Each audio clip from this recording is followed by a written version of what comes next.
Top of the day to you. My name is Opegbemi.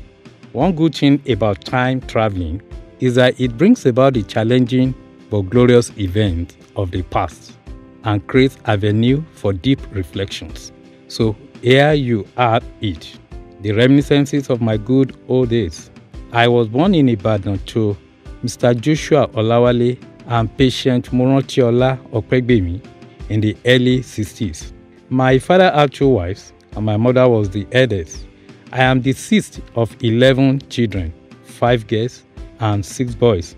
My mother was from Ikeji in Oriade local government area, while my father was from Ilesha, all in Osun State. My parents were traders who migrated from Ibadan to the northern part of the country, first Zaria, and later a village called Tongagiwa, somewhere in the then Sokoto State. In those days, it didn't matter where you came from. A lot of people from the southern part of the country found opportunities and work from the northern part of the country. No discrimination, no ethnic biases. Growing up, I did not stay with my parents. My father would always send us to the west each time any of us were up to school age. That was how I ended up with one of my uncles, who was a headmaster and lived at a place called Abebi in Ibadan. My uncle wasted no time in enrolling me in a school called St. Patrick Catholic School, Okepadi, Ibadan. My uncle of blessed memory, being a headmaster, was very strict and a no-nonsense man who wasted no time in flogging anyone out of line. Honesty was the watchword in the house then. By the time I got to primary 4, my uncle got another job in Benin and had to relocate with his family. And being a new location and new job, I became an SS luggage and had to be dropped from following my uncle to Benin. I moved to stay with another uncle of mine in Ibadan. In those days, communal living was the order of the day. The love we shared amongst extended families was without borders. Unlike these days when it is a kind of me and my family situation, where extended family members are not welcomed. In those days of growing up, uncles and aunties were always willing to help. It was under this my uncle, who was a trader in the popular Gbagi market in Ibadan, that I finished primary and got enrolled in a secondary school called Motailatu College in Agotelo, Odono area of Ibadan. Trekking from Abebi to Odono to Gbagi market was a daily routine for us. We usually did this every day in a group after spending our transport money in the morning on meat pie and Pepsi Cola. Each time I remember those days, I'm still amazed how none of us ended in kidnappers' den or got run down by a careless driver.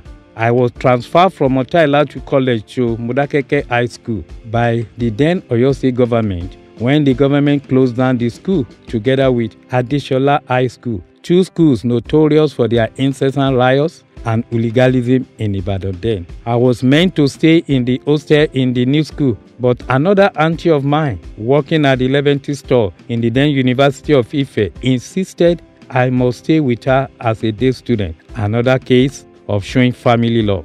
Throughout my stay in Modakeke High School, trekking through the forests from my auntie's house in the heart of Modakeke to the school located on the outskirts of Ife, Ondo Road, was the order of the day. Without any incident of kidnapping, such was the level of security in the country then. There was so much honesty, love and security when growing up.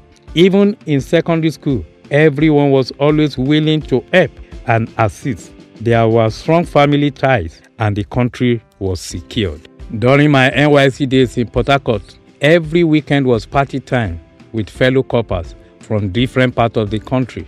From one nightclub and disco house to another, from Aba Road to Ogunabali to Diobu to Ikwere Road, as late as 3 a.m. in the morning. No fear of cultists or kidnappers. I also remember my travels by road as a youth corps member from Port Harcourt to Kaba, Ilorin, and even to Jos in the thick of the night without any fear of kidnappers, killer herdsmen, or bandits waylaying us. Such were beautiful days. Can Nigeria ever get to this time again? Great good old days of family values. Those days when what mattered most to us has been taught by our parents and guardians were kindness, self-compassion, integrity, responsibility, mutual respect, honesty, flexibility, and fairness. Days when the values of hard work was placed well and above luck and reaping where you did not sow. Unfortunately, these values have taken flight in most homes and amongst most of our youth today. Governance is a reflection of our values. Leadership is equally a reflection of our values. For leadership to be of value or bringing matters, I am an ardent believer in a greater Nigeria. We can change the narratives. Our youth must be made to embrace those time-tested values of yesteryear. What made some of us who we are today? Our leaders must borrow from the vibes of the past to fashion out a tomorrow that will be greater. Our children certainly deserve a better and brighter future. We can make it happen by making sure from our own little space we do our bits and right the wrongs. To this end, I therefore join Sir Seun Orebadejo in this patriotic drive towards a better and brighter tomorrow, not only for our youth, but for ourselves too. Thank you.